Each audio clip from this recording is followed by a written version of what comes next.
Good morning. Here we are looking at knitting in the round, two things at a time. So that's the sort of thing that sometimes it fills people with dread when they hear it for the first time. I'm going to show you that it's no more complicated than knitting one thing at a time in the round on the magic loop technique. So using a circular needle that is two points joined by a cable, and we will have a little chat about what types of needles to use because that does matter. But first of all, I'm just going to show you the basic premise of it. Here I've got two legs. These are legs that belong to our lovely Ulysses unicorn, and we're going to be knitting legs this morning. But you can do this with any type of two things. It could be two socks. What else might you do? Two mittens, two ears, or mittens, yes, wrist warmers. We do all of those in the round and two at a time.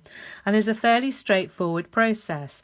You see here I've got the stitches all lined up on the needle points here. And here's the working yarn tail coming off. So we're going to knit across here, and then back this side and this side. So we look at it and we say this is leg 1 and this is leg 2.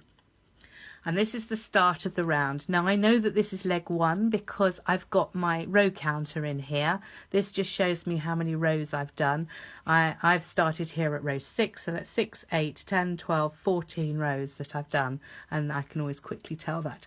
This also tells me this is leg 1. So I'm going to knit the first side of leg 1, then the first side of leg 2, then I'm going to turn all the way round and we're going to knit the second side of leg 2 and finally the second side of leg 1. So I'm just going to show you how to do that. So as always, we start with our stitches all lined up on our needle points. Our needle points are pointing to the right, and that means our working yarn tail is coming off the back coming off the back needle. So I'm going to pull out the back needle, pick up my yarn, and I'm ready to knit across. So now I'm knitting. This is side 1 of leg 1. Here's my row counter. You can see I've got 2 bars in there, so I'm ready to flip that over. That's another 2 rows done. So we just go with that. There's another video on row counting if you want to look into that in more detail. So that's side 1, leg 1 just done. So now I'm just going to move across. And I'm picking up the yarn. Remember, of course, to change yarns. You need 2 balls of yarn to do this, 1 for each leg. And now I'm knitting across the first side of leg 2. So there we go. That's dum. There we go. So we're ready to turn the corner now. So we finish those. We leave those on the needle. We turn the needle to point to the right, and our working yarn is coming off the back needle. And then what we're going to do is slide this down and push back in. So we now have all our stitches on the points. We've got, this is leg 2, this is leg 1. We're knitting on the other side. We're going to pull out the back needle again, pick up our yarn. Always worth checking that you've got the right yarn. Oh yes, well it's actually, to be honest, once you get used to it, it's pretty difficult to get the wrong yarn because it's coming a long way over.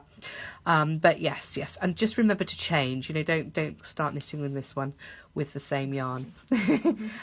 So we're picking up new yarn. Do you just want to mention snugging up with this one? I could mention snugging up. So whenever you start a new side, you put your needle in and knit the first stitch, and don't worry about the tension, let it go as loose as you like, worry not about it. When you go to the second one, you put your needle in as it's about to knit, and at this point you snug up your yarn. So give it a nice little tug, snug it up, not yanking it, just snugging it, and that straight away that will just hold enough tension to then carry on knitting with, and what you end up with is a nice neat join here. No ladders. No ladders, no ladders. So that's the snugging up technique. Something people have trouble with. They do, and it's really very simple. Just knit the first stitch, put your needle into the second stitch, snug at that point, and as soon as you've made the stitch, it will hold and it doesn't slide back. So there we go. We carry on doing that, and this would go round, and again you would then pick up here, oops, back needle out and start knitting the next row, and you're just going round and round. So here we're knitting 2 things at the same time. Now what I'm going to do is show you, actually I'm just going to slide this back a minute because I want to slide the needles around and show you exactly what's going on. So when you're working with Magic Loop, you always end up with 2 loops of cable here and here. So it's important that these cables are very flexible, and this is one of the things that often goes wrong with Magic Loop technique, is you're using often older cables or cables that are just too stiff. So always look for nice flexible twisty cables, ideally ones that don't have too much memory in them. That means they don't hold the curl. These are moderately memoried, as in you can see there's a curl holding. I've actually got some other cables here that I'm going to show you in a minute which have slightly less. But what you've got here is, if we were to slide all these stitches back, the reason I'm doing that is I want you to see that there's a loop here, and these stitches on leg 2 are quite continuous around the back. So if you ever did lose this this loop, as it were, all you need to do is pull out the loop halfway round. Always try and keep the right number of stitches, same number of stitches on the back and front, so 2, 4, 6 and 2, 4, 6 on both sides. And I just wanted you to see that those were continuous, because what we're going to look at now is how to start this, how to cast it on, which is really the only tricky bit of starting to work 2 at a time. So if you, what you can see here is you've got, these are the stitches, cast on the stitches for leg 1, then you've got all the stitches for leg 2, and then we've got the stitches for the second side of leg 1. So if you were to put all those, clearly I can't straighten it out, but if you were to look at that as one long line, it's half the stitches, all the stitches of the second leg, and half the stitches of the first leg. So I'm going to show you how to cast that on. I'm going to put this one aside for a minute. You got that. And here what we've got is we've got two balls of wool. Well, I've got a ball and a bit. That'll do for now. And I've got a needle. And you can see we've got a length of cable. The other trick with Magic Loop is don't try doing this on a short cable. It seems counterintuitive, but actually we're going to knit something very small on a very long cable. And believe me, it's easier. You need to be able to bend your cable round and still use your needles. If your loop is too tight, you can't then actually use your needles very effectively. So use a longer cable rather than a shorter one. I like to use about an 80 centimetre, which is 32 inches. That would be my one of choice. 60 centimetres, 24 inches, they work okay. Really wouldn't go any smaller than that. Not for a Magic Loop. Depends how big the thing is that you're knitting, isn't it? Well, it doesn't actually. I mean, you would, even for a tiny thing, you wouldn't want to go any smaller than that, because you literally can't move your cables around and you can't move your needles around. Okay, so the first thing I'm going to do is I'm going to cast on my stitches for leg 1. Now I need 6 stitches in all for this. That's 3 on each side.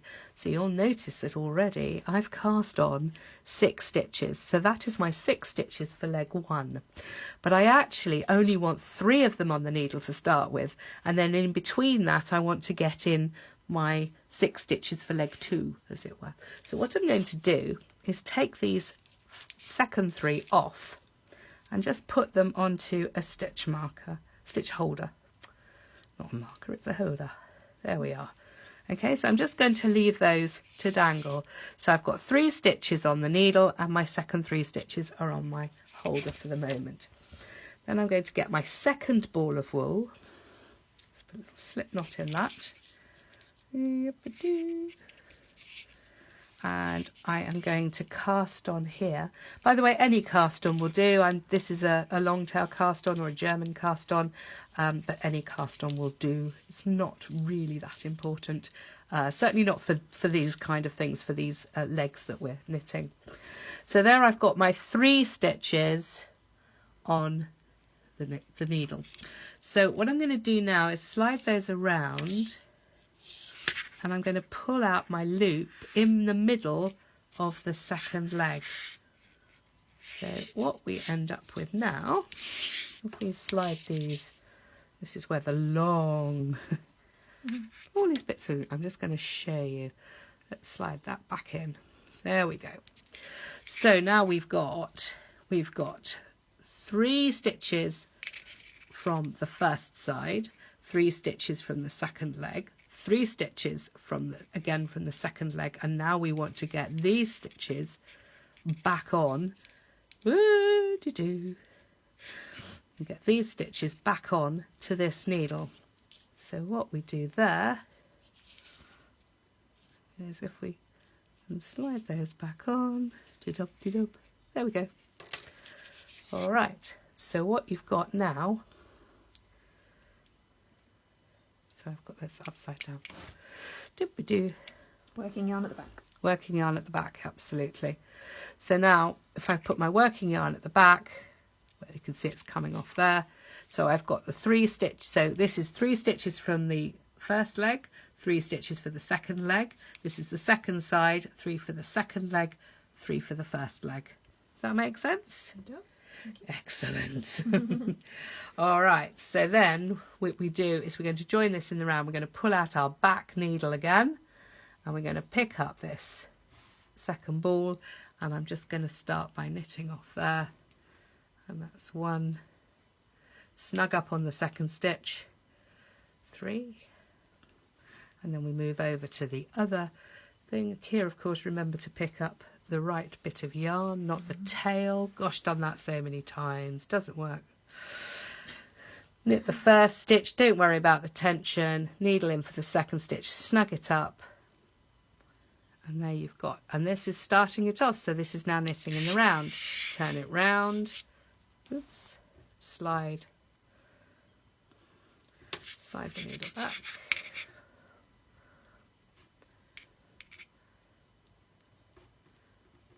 There we go. And now we pull out the back needle, pick it up. This is the second side. So this is the second side of leg 2.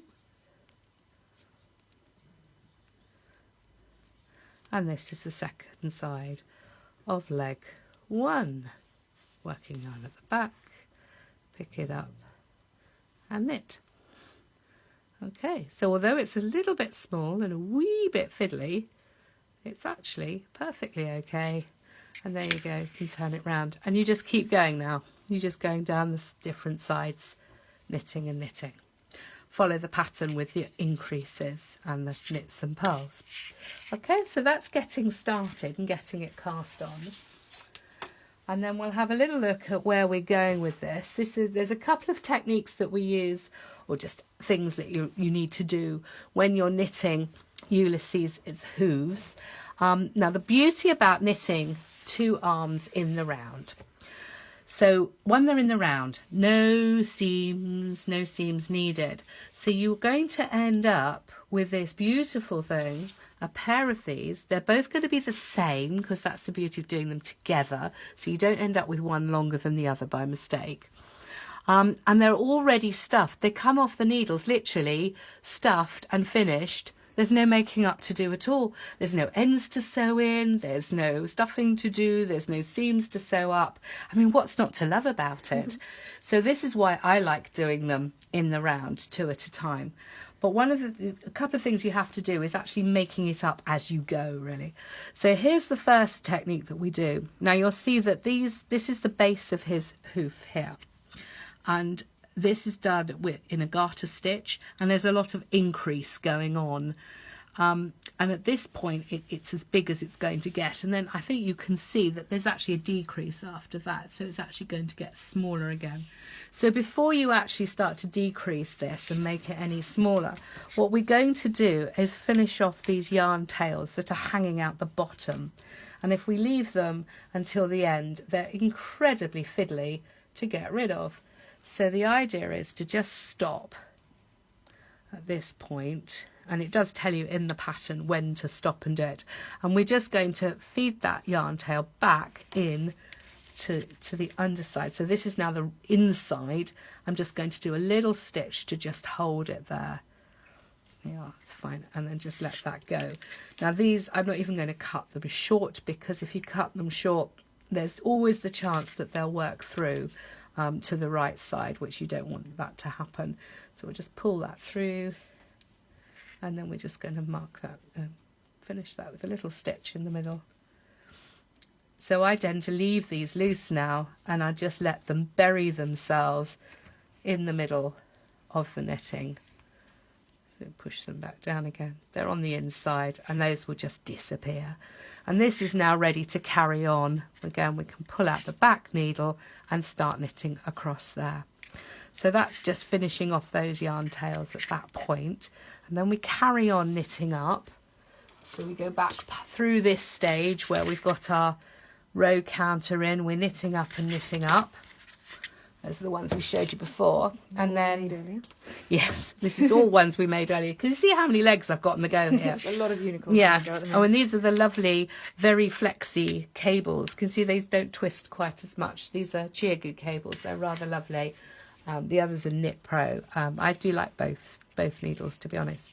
And here we've got some legs. Now, these are now at the full length, and they're just ready to do this kind of top section. You have a little bit that's unstuffed and narrower at the top. And what this does is it gives the arms their kind of floppy look. So they're not rigid onto the toy. They're actually got this slight floppiness about them, which is kind of cute. So these are ready to go. So what we need to do before we narrow up the top, so we start the decrease, we do actually need to stuff them. So I'm just going to slide them back onto the cable so I can get to the top. And I have here some stuffing. So what we do is we take a bit of fleece. This is carded fleece, washed and carded. So I fluff it all up so there's no lumps in it. And then we're going to take a bit there and we're going to ram it down. There you go. Oh, look, almost perfect amount. There you go. So you want to stuff your leg quite firmly, like that. And then we're going to do the other one with about the same amount. And fluff that up.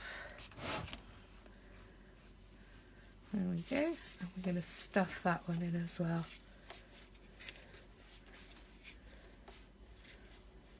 There we go. So we could do a teeny tiny bit more. So try and get them stuffed evenly, reasonably firmly. And then, having stuffed them, you can then do the decreasing around the top. So if I push that needle back, pick up this one off the back needle, and then the pattern asks for just knit two together all the way around, and you can actually do this with the stuffing in place. It's fine. Snug that up again on the second stitch, just as you do with the others.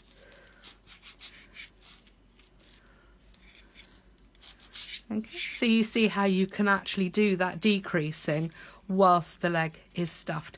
And there's a few rows to do, just going around, decrease, 2 rows, I think, with just a few stitches, and then we cut the yarn and pass it through the remaining stitches, and you end up with, that's a pair of arms, a pair of legs. Tails you can use to sew it to the body. Indeed, yes, I always leave these yarn tails on, exactly, Jo, yes, and we sew them to the body with that. So there you go, that's knitting in the round, 2 at a time, and just a few tips on how to do unicorn legs. But actually this is an extremely similar technique to all of our animal arms and legs. So this video will help you just identifying all of those. Okay, thank you. Thank you.